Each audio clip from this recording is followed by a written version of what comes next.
This is Greg Kelly. Donate now to Toys for Tots, which works year-round. Go to toysfortots.org. Toys for Tots supports children in need throughout the year with programs like the Toys for Tots Literacy Program. Established in 2008, it has provided over 63 million books to disadvantaged children. The Toys for Tots Literacy Program is committed to providing disadvantaged children with direct access to books and educational resources that enhance their ability to read and communicate effectively. Go to toysfortots.org.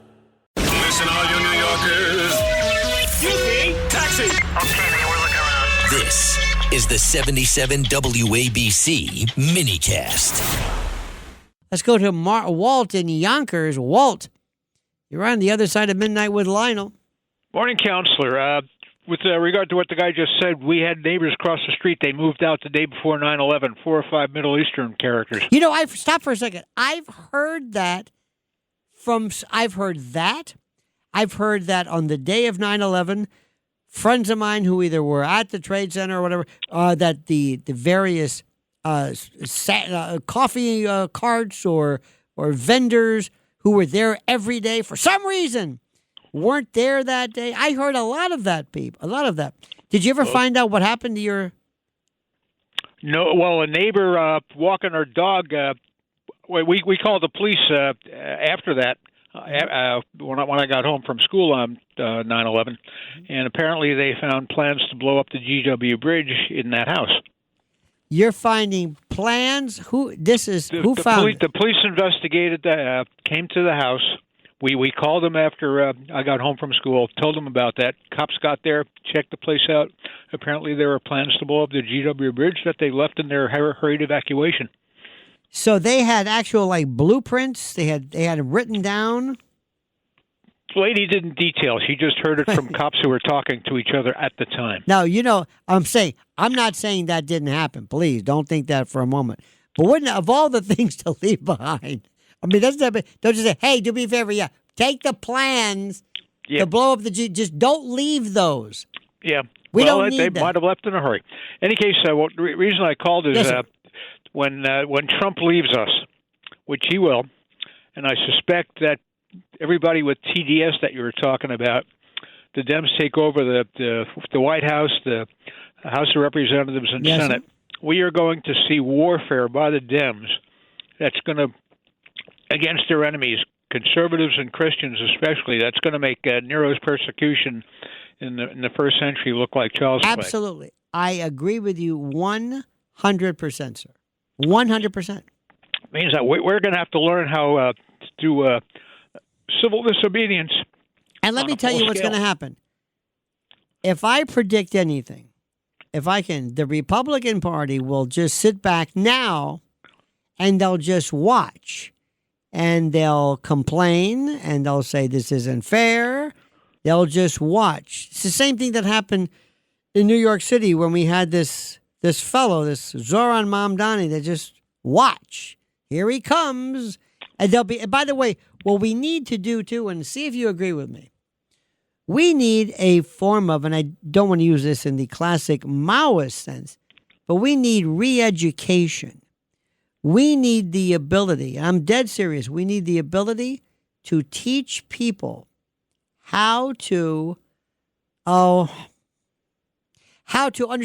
what it is that we're looking for, we're looking after. What are the issues? What are the concerns? What are the problems? What are the, for lack of a better word, what do people need to be aware of? Because what's going to happen is he's not going to be here. So Trump is gone. Term limits, that's it. Oh, forget his talks about the third limit time. It's not going to happen. So somebody somewhere is going to have to pick up the pieces. We have to be able to tell people the Trump bit is over with. Trump is gone. Be happy. Now, look at what we have now. May I ask you, is there anybody in the offing that you consider might be best suited to carry on the tradition, the mantle, whatever you want to call it, sir? Beats the you-know out of me, which is why I call the Republicans the FERP, the effing useless Republican Party.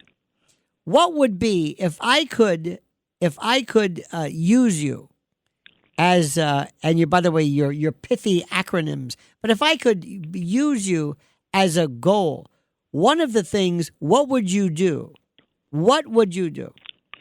Well, the project I'm working on right now is outlining what James Otis was talking about in the writs of existence case, defending the rights of Englishmen against the king. What were those? I'm putting together a lecture and perhaps something more extensive on examining what those rights were and how they defended them in 1776. And where would you, excuse me, you sound a master of historical and political erudition. Where would you be putting this lecture together for? Different groups up here in Westchester County. I'm contacting libraries, schools, organizations. And what is your? May I ask what your position is or your organization is? Because I like this. I'm a Lone Ranger, a retired teacher, a couple of degrees, and retired military who's got a personal interest in seeing that the Constitution I swore to defend stays here. Oh God, you're going to make me weep. One of the things I wish we could do, if this is possible, is to say we need to start all over again. I don't understand why. Put it this way.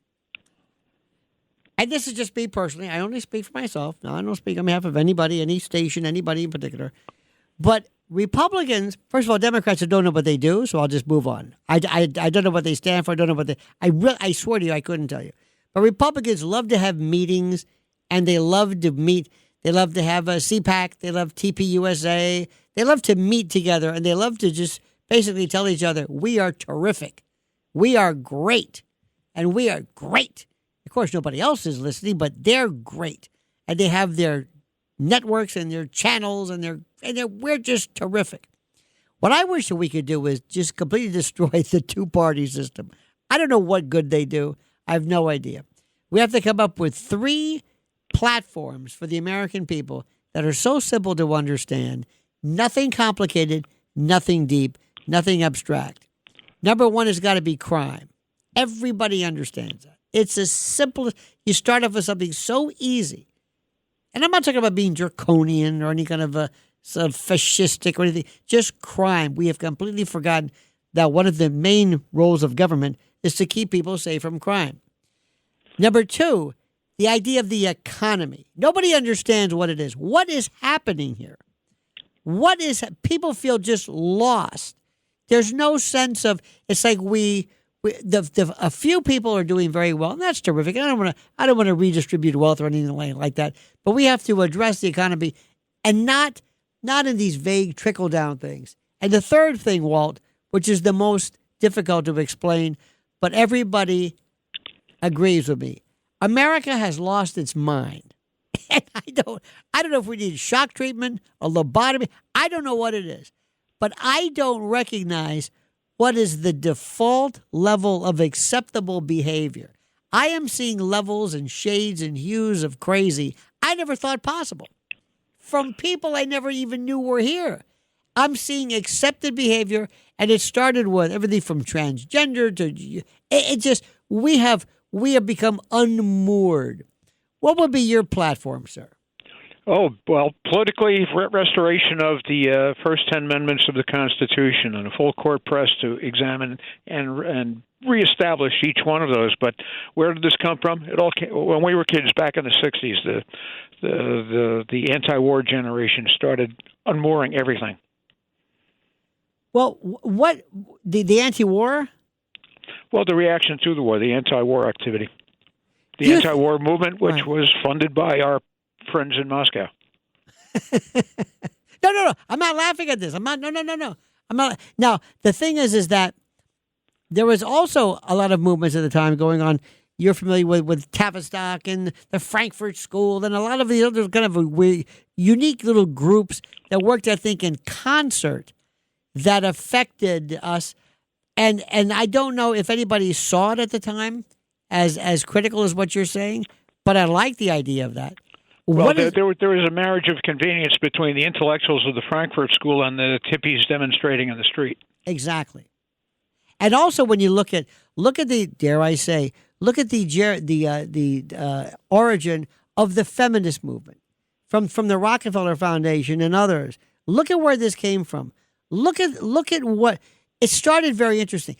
Planned Parenthood. They start off what we think of these organizations today, the various genesis or geneses, I guess if the plural, of them were the most just insidious plans and how nobody knew about this. And they're still here. Well, I find it ironic that when I went to Vietnam, I was called a baby killer, and the people who are calling me that then are now killing babies. Touche, sir. Touche. May I remind you? And by the way, one more thing. I want to do something which I wish I don't like slogans. And make America great again. That's nice. I don't know what that means. I think that's become kind of like a shorthand for Trump. But what I like to do is again, this is me. I like to make Trump again. I don't know if that's possible, but I still think there's hope. I still think we have maybe a shot at this. And I thank you so much for your erudition and your good cheer, sir. This is Roger Stone for American Sovereign Bullion. Since 2020, the U.S. dollar has lost over 20% of its purchasing power. Meanwhile, gold continues to rise. Call 844-272-2428 or go to asbgold.com now to get your free gold and silver guide and learn how to protect your wealth with physical gold and silver delivered to your door or held in a gold IRA today. So go to asbgold.com now. Don't wait for the markets to drop. That's asbgold.com.